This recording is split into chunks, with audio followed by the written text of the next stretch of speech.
Instead of gold bond being emotional in response to us, you were sent to ECG as board chair. You supervised another loss of 8.2 billion cedis in 2024. What on Suaboka? What on Kenya Boka? Oh, you are not asked to meet any onerous bail conditions. Sammy Gyamfi that has not incurred any loss. MPP partner. Oh, money serious. Oh, money vision. Yes, don't worry. We are coming there. Okay. We are coming there. Right. It is personal. And the reason why he is on that personal smear campaign is extortion. Yes, some phone you know koba ebium emra jumadi sia sanso francia and some e koso o my Ghana mu yedini nyina e bra ahefo encheye ena Sammy Gyamfi aba expose minority leader Afenyo Markin and what you know Afenyo Markin akwa kodin komobi ama sia me no kasei and some bebre e freche e basare Ghana for esi tuja edema Afenyo Markin abusuan esawani ensa me and I'm a catcher on one cassa asa exposing no big time a quick one. Yenya butrana yenya kunya na yentie samua Afenyo Markin akwa kudina ninkomona chino Ghana for a fire no do na yentie samua di tuga amana kwa kofa sansemi nyina akwa koba information bi e search biano yedini nyina be gufom e de amahefo. You have been talking about losses at a gold board over the last week, and you've been raising a lot of concerns about the losses, not at gold board, but gold board operations, which IMF also put into its document. What are the figures? We are not saying that gold board has made losses. Bank of Ghana had made losses at Joy News, but from where you sit, based on the IMF document, what is your position or the minority's position on the IMF document put out regarding the losses? Carlos, thank you for the opportunity. When a document speaks plain language, there's no point in interpretation. And what I was taught at the law school, in reading a document, you read it as a whole. You don't read one paragraph and leave the other. The entire construct must be given its full meaning so that the effect could be achieved. So what you read, you started from somewhere, you didn't finish. So I will finish it. And I'm starting from where you started, the paragraph 13. This is what the IMF said, quote, in 2025, the significant scaling up of the domestic gold purchase program operations led to losses of over $1.7 billion, into bracket 1.5% of GDP.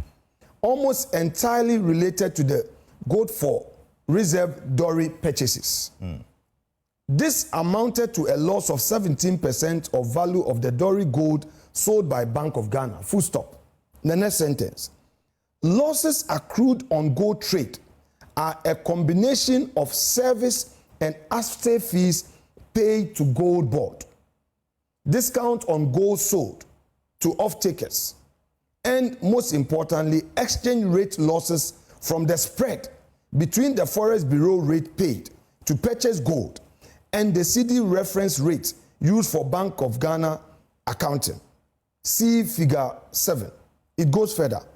Survey data suggests that Ghanaian artisanal gold mining prices are among the highest in the region. Full stop. Next line. These accounting losses partly reflect valuation effect rather than economic cost, but they still weaken the BOG balance sheet and imply transfers to recipient of FX at the reference rate. Then it goes on and on. Now, let's break it down. The IMF, before they come out with their final reports, they discuss drafts with government.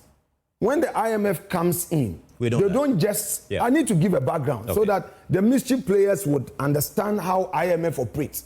Because I know the mischief out there. So we just want to know the fact. Ghanaians are interested in the fact, not the mischief. Very well. Yeah. When the IMF come, they don't come with their data. They come and audit what we have done by way of policy implementation.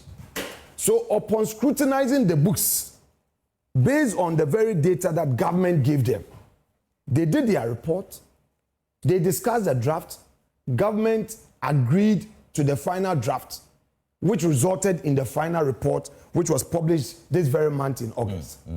If you read this report, clearly. Where in the document? I also have that same document. Okay, in my hand. go on.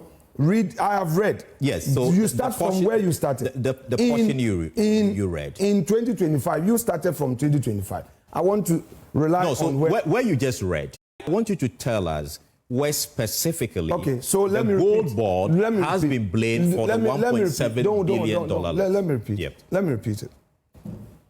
In 2025, the significant scaling up of the domestic gold purchase program operations led to losses of over $1.7 billion. That is 1.5% of GDP. Almost entirely related to gold for reserve dowry purchases. So we can end it there. No, we can't end it. Wait. Okay. I did interpretation. All right. My law is not weak. No problem. Good. That's semicolon. There's semicolon there. There is, yes. Yes. This amounted to a loss of 17% of the value of dowry gold sold by BOG. Full stop. Sold by BOG. Full stop. Stop there. Next line. No, so I'm struggling to really understand. No, wait. Where Carlos, are you waiting? Yes. For okay. Let Proceed. The next sentence. Yes. So proceed. Come. Don't proceed. Do anything. Next line. Losses accrued on gold trade are a combination of service and asset fees paid to gold board. Is there? How and why are you linking this to no? Why are you linking this to the $1.7 billion loss? Okay. How is this one related to that? Okay. Explain to us. Okay. Language. First of all, this report has first stated the losses in the first paragraph. So you saw a semicolon, and then you saw a link before the semicolon. It's linked it to the Bank of Ghana. Yes, don't worry. We are coming there. Okay. We are coming there. Right. They did not examine gold board books. They examined Bank of Ghana books. It's Bank of Ghana report we are dealing with. This has to do with BOG. Yes. Yes. Talking about BOG. Maybe I made a mistake. But right. BOG, I was referring to Bank of Ghana. Yeah. So don't divert the argument. Okay. Follow that. When they stated the losses, the next stage was to give those who will read it the causes of the losses. Why Bank of Ghana incurred those losses. Okay. So they use the next paragraph, therefore, to now explain. So now let's go to the next sentence. The next sentence now says, losses accrued on gold trade are a combination of service and asset fees paid to gold board. Okay. Can I We have not finished. No. Wait. No. You don't want us to finish? We are doing interpretation. So let me finish reading the entire thing. Okay, proceed. When we are done with the Proceed. entire Sure. So let me finish the entire thing. All right. Once I am done, then we can ask the question. Proceed, But because if we of are time. No, then we you need proceed. more. No Yes, problem. sure. If we want to do justice, we need to all relax. Go ahead. Have a very good interaction. Sure. If we rush ourselves, the viewers may fall into a trap of let's misunderstanding us. Good. Yep.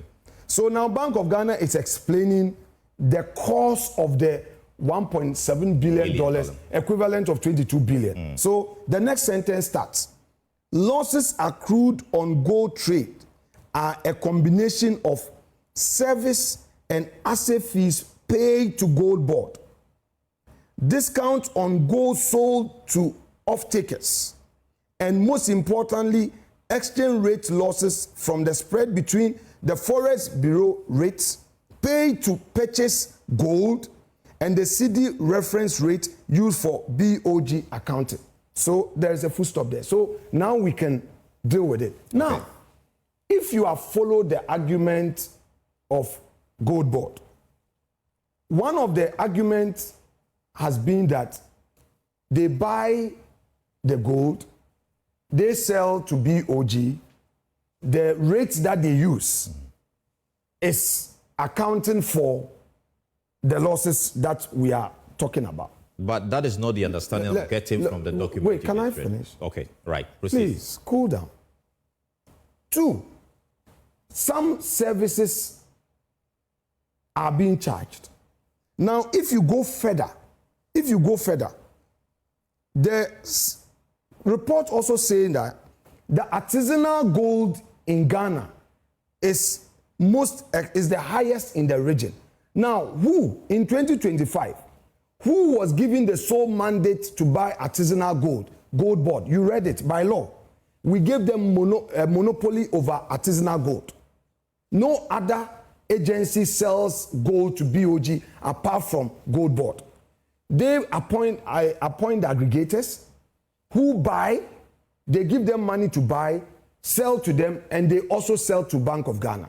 So if Bank of Ghana, IMF is saying that artisanal gold is the highest in Ghana, is the highest in the region, that again is connected to Gold Board because they are the sole buyers of artisanal gold when the law came into being.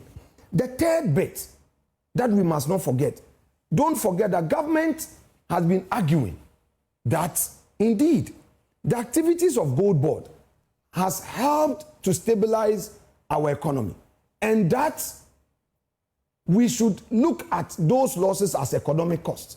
Now, if you read the report, the IMF is countering that argument, and I read it again. These accounting losses partly reflect valuation effect rather than economic cost. So straight away, the argument of government with respect to economic cost is defeated because from the report, the IMF is basically talking about policy failure. That look, you have this policy which you are trumpeting as a policy that is helping you stabilize your economy.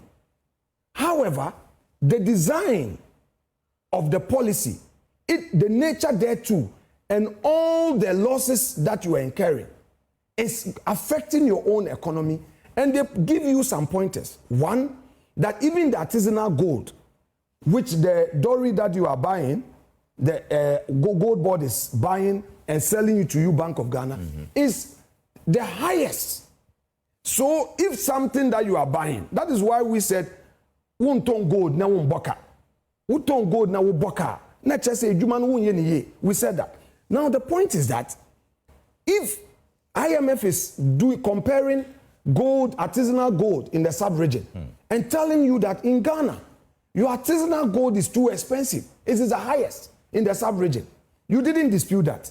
Now they are connecting that also to the losses because obviously, if Gold Board is buying expensive and selling to Bank of Ghana, Bank of Ghana is doing the export. You cannot, in one breath, saying that the gains must be attributable to you, but the losses there too in the value chain, as for you and found, you don't really care. You wouldn't be making a complete statement. I think that the whole policy has serious weaknesses, and that's exactly what IMF identified. Look, we are not here on an emotional expedition. We are not here talking about Afenyo Markin against somebody. We are dealing with government policy. We in opposition have a duty to the people of Ghana. Our duty is to point out these and draw government's attention to these failures and ask for remedial steps. Because you see, 22 billion Ghana cedi, you have hospitals. The government is struggling to complete the Agenda 111. Government says that it doesn't have even 6 billion to employ some teachers and nurses. We have a lot of our So of course, this is an issue that must concern Ghanaians. Who are home. They've completed College of Nursing. They have completed College of Education. Look at the third war between the Education Ministry and the Finance Ministry. All because Finance Ministry is saying that there are no funds. But through policy failure, you are incurring these losses. These are matters that government must pay attention to and respond. And we are saying, we the minority are saying that if you connect all the dots, forget about the Gold Board audited account. And I say, forget why do we have to leave the gold board audited account? I will explain to you. Because the IMF, I've given you some time. Very well. Go ahead. The IMF document is saying otherwise. So why do we need to leave the gold Carlos, board? Take away the language otherwise. I think we've read about 3 times this same piece. You have it, I have it. Let's share it with the viewing public. Don't say IMF said otherwise. IMF did a breakdown and connected all the dots.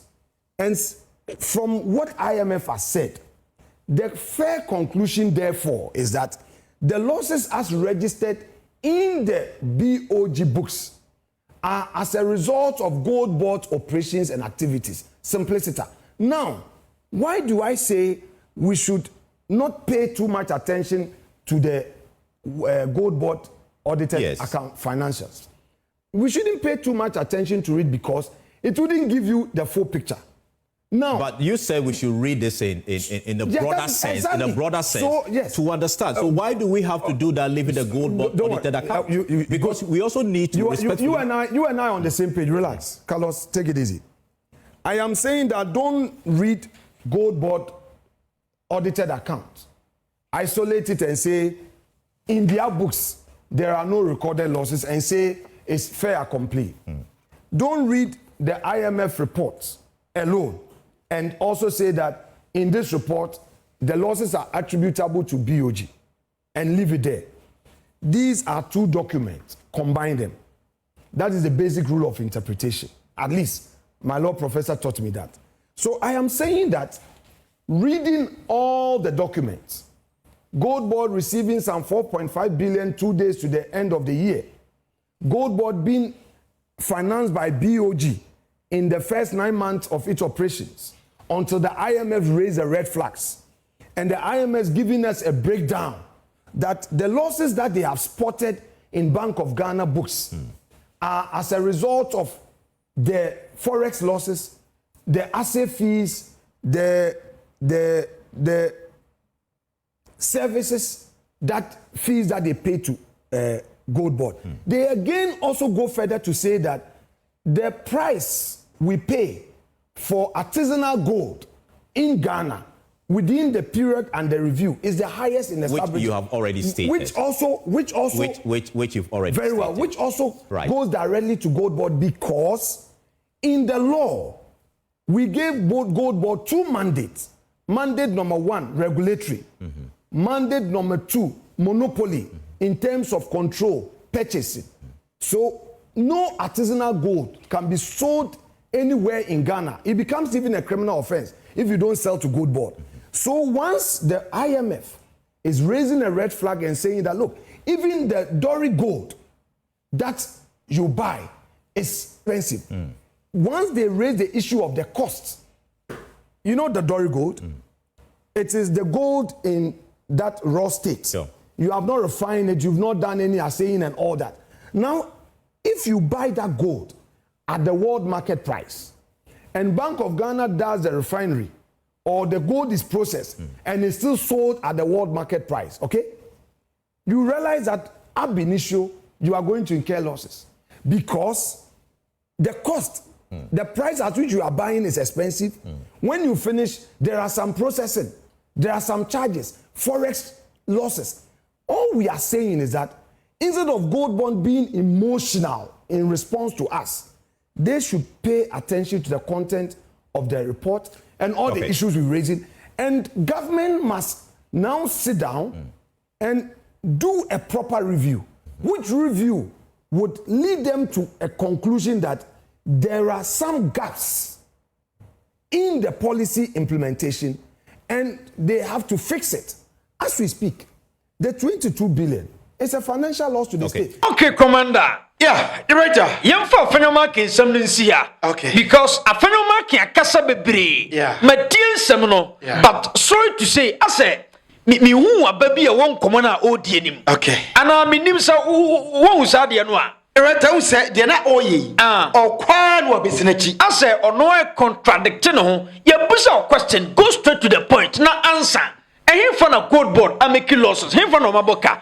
Odi ade ni nam sa na IMF na it seems say NPP no omo ne IMF no aye 2 and 3 of course and away 4 and 5 4 and 5 NPP ne IMF there ade no aye 4 and 5 yeah MPP ni IMF no omo nkonya IMF baby a enti IMF for report no kwa na wo di so ena omo ba be kan ade a che kwa no ai omo san dane asem no erata unim say the man komo is strange na nwanwa ne say a whole minority leader yeah onim se Ghana ha ansan ye beji krata bia tum e de akwa parliament akodi hu nkomo no na trese auditors audit into auditors report and ye final report we de ko parliament and as a public accounts committee anyesa ye nkodi documents bia hu nkomo enei osida bi gold board auditors report no yemfanto nchen oni hu nkomo nemo IMF for report no eno no wo pe sentinam say omo di I to say 4 and 5 mo ana 9 and 10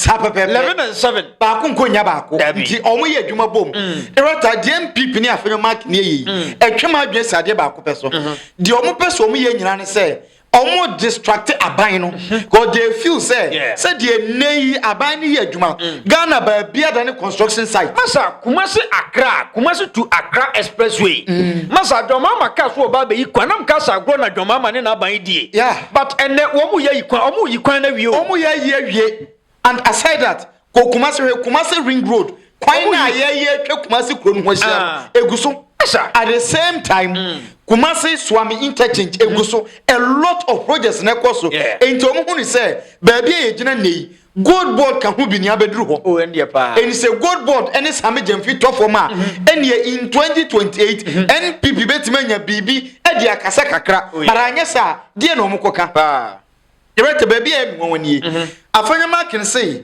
gold board am a Bank of Ghana boka but all kind IMF report no IMF for ne say losses no a Bank of Ghana losses IMF na ka on one report wa all be kind no o ma confirm say Bank of Ghana boka na the entire Bank of Ghana aboka niye IMF for no asem no mo ka say the ama Bank of Ghana aboka no o mo susu say one said ye gold purchase program kwan ye fa so etoye gold no eno ka ho bi e na Bank of Ghana e boka na me pese me bisa say gold purchase program no e Bank of Ghana na ahihye mra no e na gold board edi so from 2025 no and I say gold board mom na ahihye mra ma Bank of Ghana na me kwa no we say no ma mean stating category clear say e say Bank of Ghana boka no enye ka bi e sa say asa yanti bi dawo Bank of Ghana no da bia oboka and Bank of Ghana no so no nye ne hihye ne say oba ba ya adwuma bebre na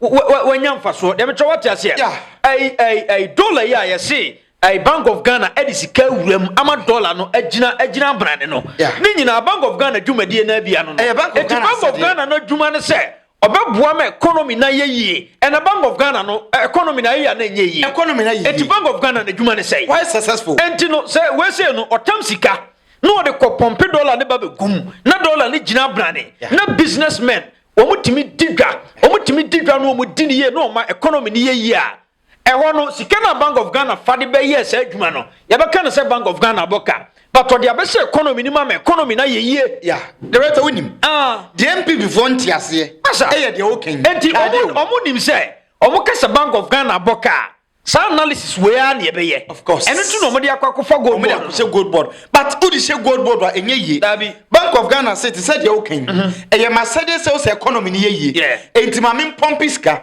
when na medisika manwa obetima aboa mama economy na ye Bank of Ghana twitwa nani a nani ntobia ni ti say gold board enti nei yenyi ntum Bank of Ghana o maboka 22 billion Ghana cedis and o mo de ama gold board say gold board ji ne say sika we na boa me na economy ni ye o mo de ma gold board no in 1 year 8 months gold board at ma generate sika o de ba Ghana cedis ma 412 billion.5 Ghana cedis and this our must spend this car 22 billion no match 412 billion e de about pede hin so we na wa bi adwuma and na was spend this car 22 billion e de am obi so onyi sika no fanya adwuma ma na 22 billion na hye but o she 22 billion we no sika wo de abrew e 412 billion na wa boka na wanya faso and this say ka say gold board e mo ka na wo so mo tie senti no mutwa so entina in the IMF report any auditors report obi entima nka say gold board aboka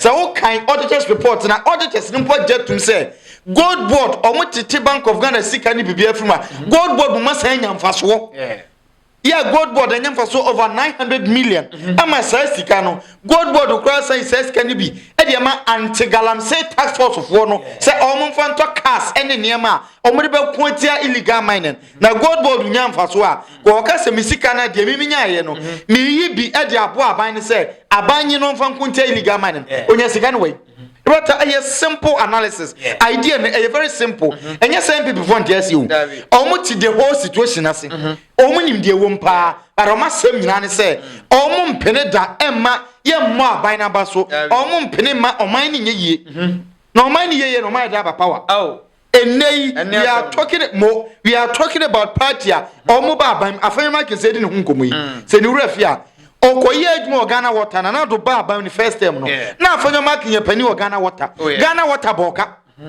in 4 years ya na do first 4 years na Afenyo Markin so Ghana water no o se ye nton gold moka obia ni Ghana ha oton so boka tire mi obia o se nsuo se akwada akrotam nsuo so na nsuo such as not 10 cedis ya odi kwadwom na okoton a onim se me de ba akugye 50 pesos a ehiem 30 at the end of the day manya kura no menya 15 cedis ye ntonso moka Afenyo Markin tonso boka owie ne sade no ko ECG so onkoye board chairman ECG so sa ton ma ECG boka ye anton light amoka ye wie ye na ECG foka ye ntimi ntua ye ntimi ntua kopum se aban sesan ya energy minister Janapo Bayo decide yes say yemfa dum so levy 1 cedi levy emeto so na yenyigi sika eno ne ma 2025 ye gigi sika almost a year double of NPP dia omugigi in 2024 from light bill entini nyina ye twaso na se watonso aton light aboka na ye twaso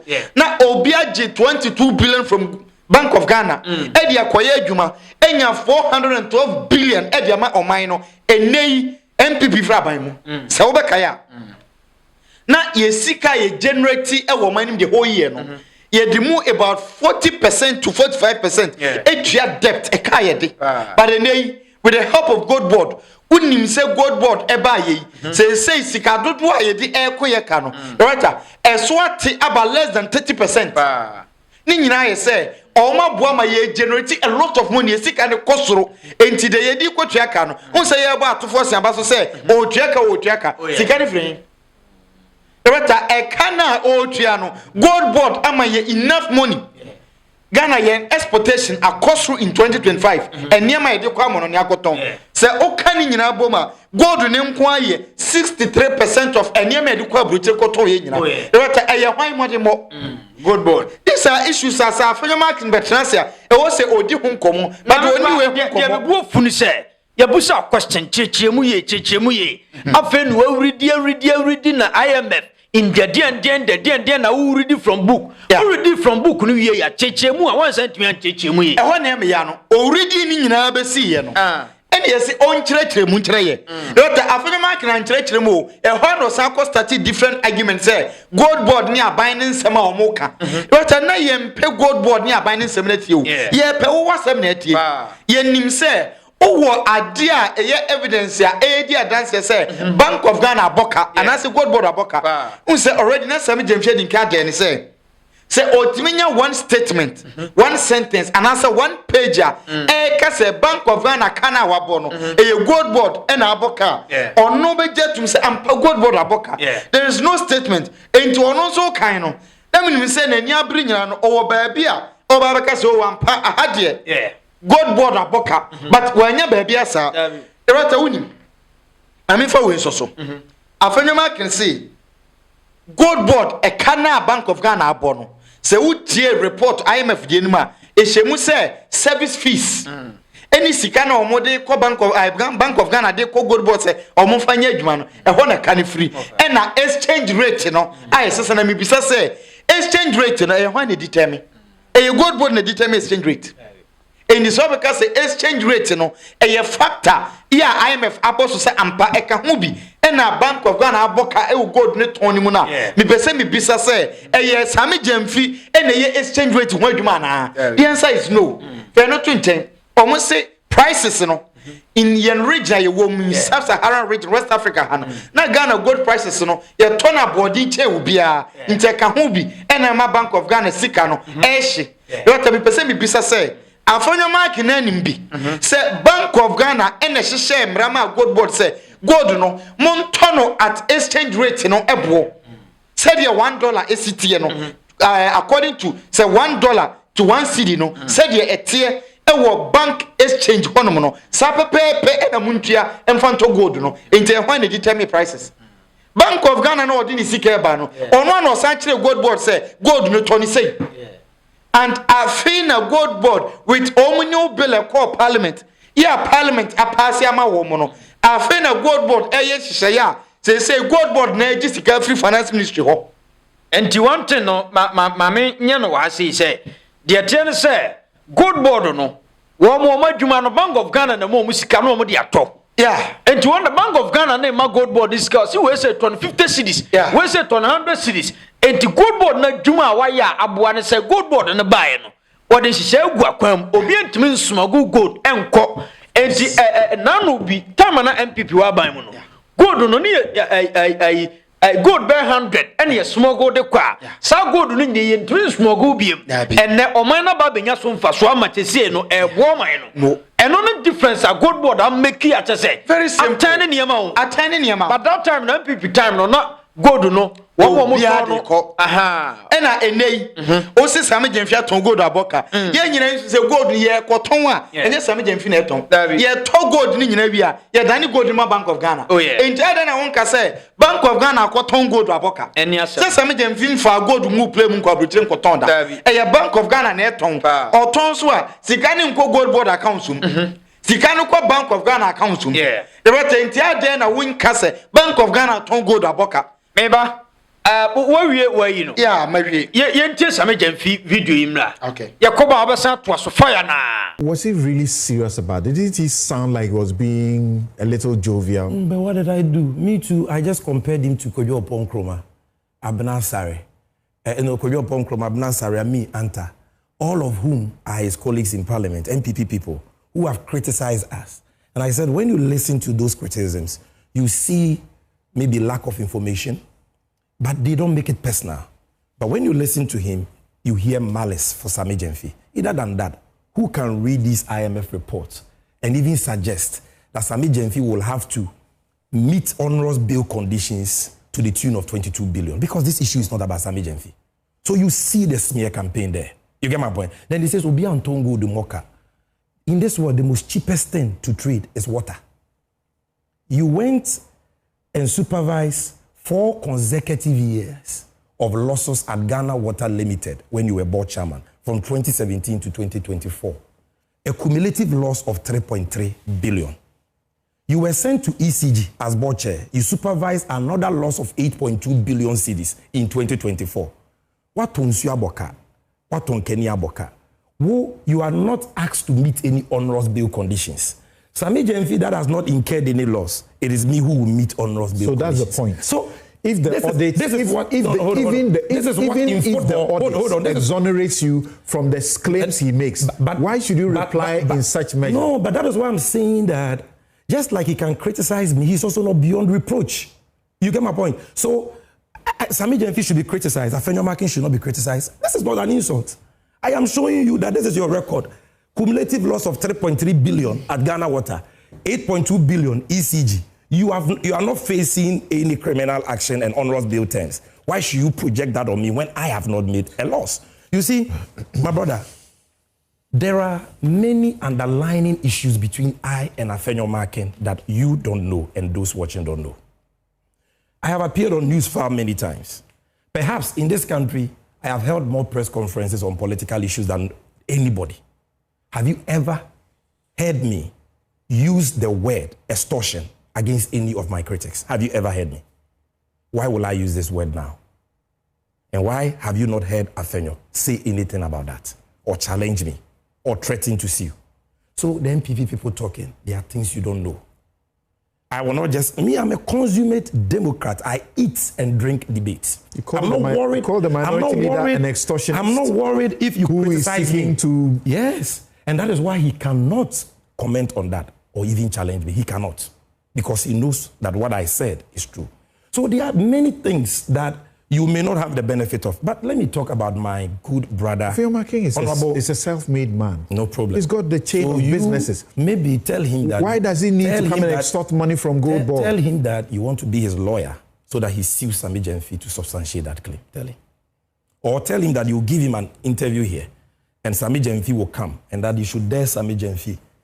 That is not an insult. I'm speaking about what has happened and he knows. Now, finally, my good brother, Honorable Nilante Vanderpoy. And here I want to address our rank. We're told his campaign is doomed. Yeah. I want to address our rank and file. Honorable Nilante Vanderpoy is one of the people who have been very supportive of my young political career projection. I consider him a senior brother. And I know that he harbors no ill will towards me. But we are all not perfect. Sometimes, in communicating, something may come across in a way we never intended it. The man says he's sorry. I believe it ends there. Yesterday, I had a very hearty conversation with him, and we've put it behind us because at the end of the day, we in the NDC have a party to build and a nation to govern. And so that is all I want to say about that. But you see, the feedback that some of the comparisons and the words were strong is duly understood and taken in good faith. But I have explained to you that that is how you crush deliberate, malicious smear campaigns. When somebody wants to, for 3 months, Sammy Gyamfi, Gold Board, you don't give such a person a peg on the cheek, a hug, and a bouquet of flowers. Okay. You call him out for the world to know that what he's doing is not born out of any quest for accountability. It is personal. And the reason why he's on that personal smear campaign is extortion. Don't repeat that. I've told you. All right, thank you. Okay, Commander. Yeah, right. Nese, oyan koma Sammy Gyamfi dia. Okay. Na ade no ensema Kevin Taylor kan say Afenyo Markin ekọ Sammy Gyamfi ho.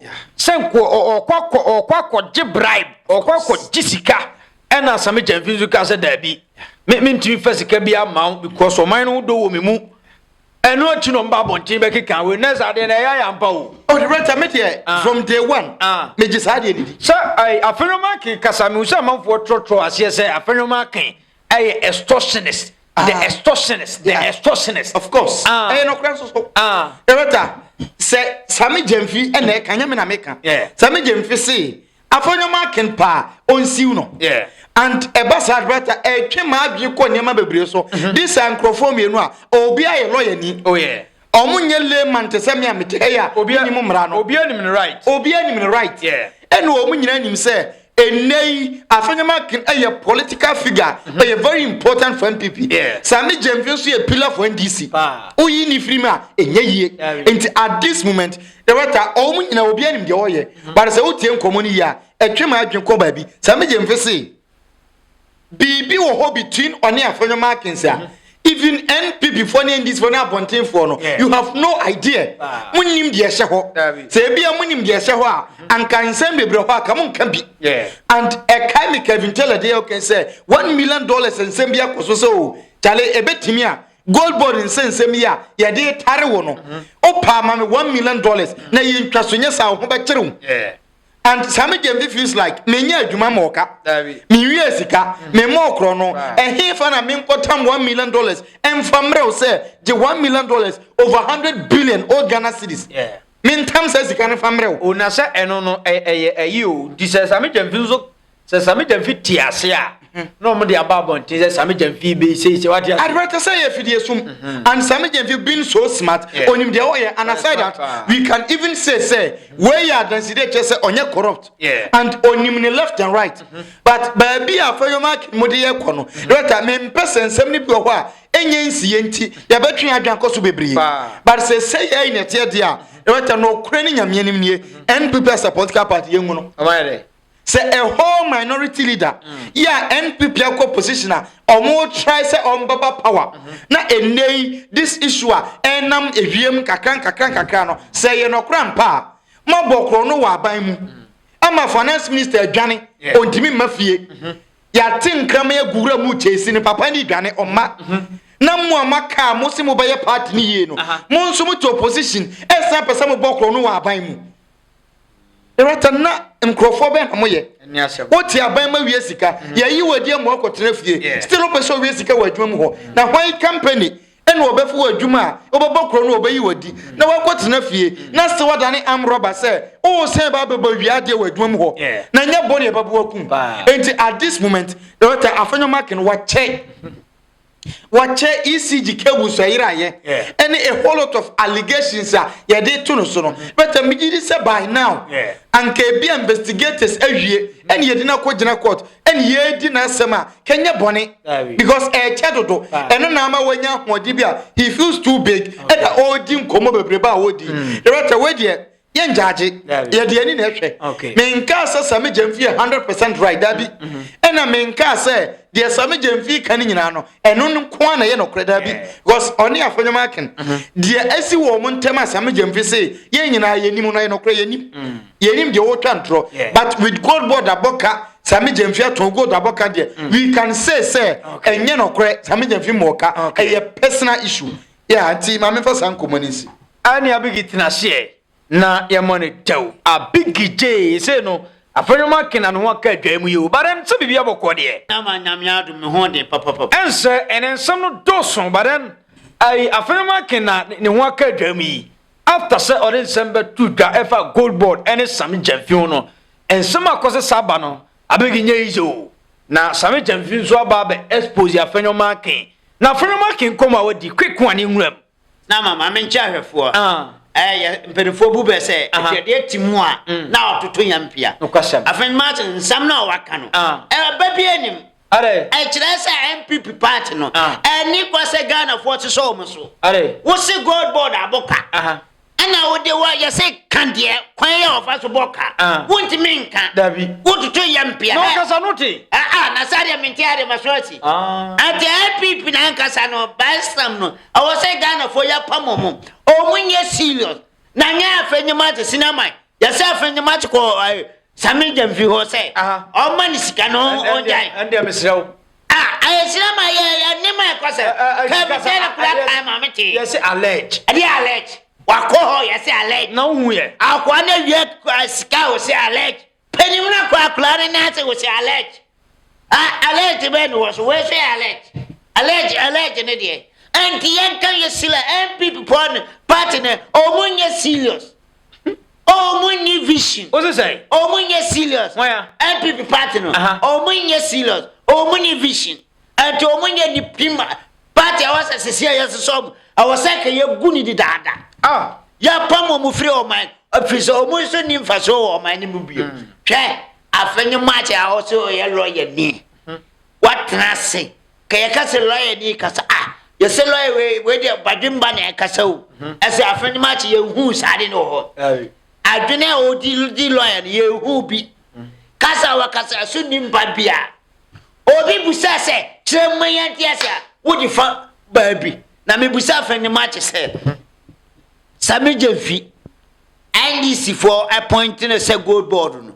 omo fata ma na omo yimpanifo ne ahane small boy ayetinya ultimate kuta gold board ebe do samil the same gold board no na enye sika to ama sigana e ho atoye enti me busa Afenyo Markin se ento ono kasa yenya ne dai o se yenya ne dai afitie no Afenyo Markin se yenya wo dai Sammy Gyamfi aboka o moka na wo nim so aboka na dabi o moka na ono Afenyo Markin yes on child cry fast about ordinam IMS ordinam way ordinam benkum no ordinam on kanya sasama you say aye no kro say MDC aban Sammy Gyamfi am gold board abaka evidence why oni bi and MPP nankasa serious people be any hobby o mam yes serious people be any hobby say who say nkofo e kanya sasam ama who say nyansasam no omuni bi say no say drop pa no moja na me pese bisa Afenyo Markin yen Ghana fo nsoma se kasama yo ya na gold board na abokaya Ghana fo na be 2028 no ye na say the NDC fo mu free ho that is say your permanent people NDC fo one ya de ne ba and MPP fo ya ah akrofo na Afenyo Markin wonim encho obadam Afenyo Markin enche obadam because no one some start proba ora ante no wasa da yese obekasa na garafo hu se o kasama o man ya kina ne o se asam na ya kan onka hu when papa bi anim o kosro ba fom sika na wa fa ya beje Afenyo Markin o kosro ba fom sika na wa fa ya beje adabo o man hobra o pa on kasama wiase nyina hu se onim kasa ya beje sika no because so nim fan so ma o mawe nipa MPP for o madi MPP party hwemo Afenyo Markin number 1 oh ya kan say bawnya number 2 ya papa ya o twem nansa ya o chi for me kufuaro number 3 o mu ye nipa ka o se Ghana yeso so mo ntena o mawe nko ye o mo chi fom na ka ya pam o mu ina firi o man ana ye nti o mo ntena se ye nti o mo tim o ma chimpre because o ye nipa o mu ye serious o mawe na o Afenyo Markin Sammy Gyamfi anyam ya ma ne nyansa ni mindie what me kuta gold boy I just say wow ye ni franyi yen kan tra people for say o mo nka o mo ntum na Ghana for bia nsoma ho say gold the same gold no na mo timi di gold e ko sesa wine ka nyansa ne e wo foma o mo di gold ko sa de o mo di gold ko sesa wine o mo di gold e ko sesa wine now say Argentina man ton gold why sunday but do ne di say why ya na say why ai dia minim no abigi me asoma wo kan di me say o mo di gold e ko sesa wine won't wine dabe I people by 8 years no but no gold for wine no but no gold for wine o mo di ko sesa I dey tin na nimdie no ho 1 ton gold nko to wine now the gold ko sesa wine anye kro no na wo ma what be penisa na broni ben be jimi say obie no the gold be kwakwa sa wine then na broni ben be jimi say obie anyimi sa oboton gold no akwaje no akoto de wine wakoto wine na so bibinia aya MPP for timi ba umia na yem de se kan Japan ka cha say o ma twene wo fum o sade we o mu ye wo di gold e ko sesa wine ada wadwene o enti na ndi si abase da bi omo fa gold enko sesa wine omo je wine o moto gold no akoto wine ujo te wa say yanka de na nkyerɛw yenya odai Ghana for say ye wasu nde ya akom ndi ebiem ahoto aba enti yenya odai aye Sammy Gyamfi a ya mam 8 years month man ye hwe hwe Accra to Accra Kumasi express road hwe de omugu so omoye ya ba ya nyan people for na na say enyeye kwasem ane the same gold no and omode siajumo me person busa people for say I this buy what so makoje bosia bi dabi anta ye gold na omode Accra to Kumasi now you see rainwood road na wo awo Kumasi etwa ho hia no aye gold board na na ade enti me busa so mo ba 8 years no a man hu nyansa no mo di gold ko sesa wai wai aye de mfaso ne ma ho man no enti e kire se ni se bai Sammy Gyamfi oye obi a me de me da me bom pan man se ewrade money that time for bi obesore ti ananim gu ase because small boy aye money di brewe eso no what me kuta di bre e ko 2 years what te boni bia agisa Afenyo Markin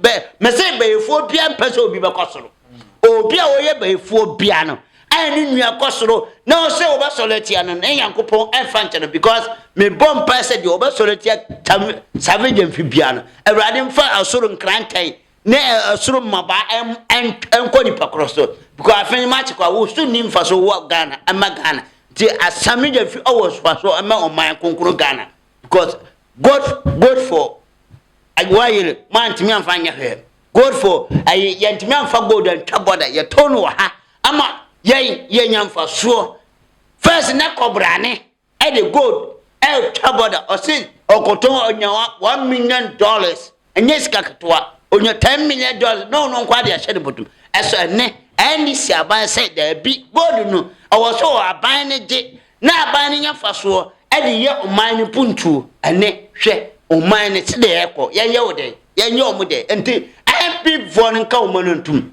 ya ma omo 8 years oman ti anya hwe amaye yen Ghana for ne ye beka se LDC for nya hwe ene ye ka mu ya ma 8 years sikadie eni sika wia na mba wia de koye ade ade na mutia nye Ghana ya forest da do gold na mu say the forest na why yo ha ya forest na mu say na ade ade na buy ensuo ni yire efa nkofo efie ama omo ye mbobo ade ade na ye nti mu nka ma no ntum ye Ghana for ye be ka kire mu say ye mamu ba power dia mu pa mu ntwa ntro ko kanya me ani ensi da some MPP baba power ensi da wo de mu pa wemu Dr. Bomnyamane Afenyo Markin ne ya say chamo tumi mu baba power ensi da say Ghana for ensi enti mun kama musika na amanya no wo de mun fa ndi adwuma mamu busha for no mundi na God for why ayini de Sammy Gyamfi onye bone bia onye mistake e no ano no kuta o man no disanity asinama yemfansi ye ko e be sa ba biem yen careful ana sinama woni masa God for why ne de say o man fanfazo o man ya de na sinama kanokre phone ye kuta me mi koto phone na me de gold mi se me na ne gold na beti manya be 20 million se bia we na e wire no me first of me de gold no koto e ko sesa wire no nti gold na me ko sesa no e bia gold mi to manya 20 billion no kre na me de gold na ko man na bia ya mama wire be galam ma 3 adenti na me ton gold no en ko to wire number eni asem no o ma di o ma yakronfo o ma sisi ya papa wa I was ending for her I was a sad way o mo hwehwe ma me hu say ba bia ye de gold no fire and costa wire do am de bae go ma boy yakro no every word me say Dr. Bomnyane mun ko for there sinama o ma yakronfo papa o ma kuye o ma wie o ma pray na gold for wire ye hu hwe na satam kwa na o mo say gold for wire no na wire ni so e kosoro patro kosoro aneme kosoro eso ya nyamfa so bia ento mo nka o ma ntum yemfansi ye ko e be sa ba biem ya careful nyina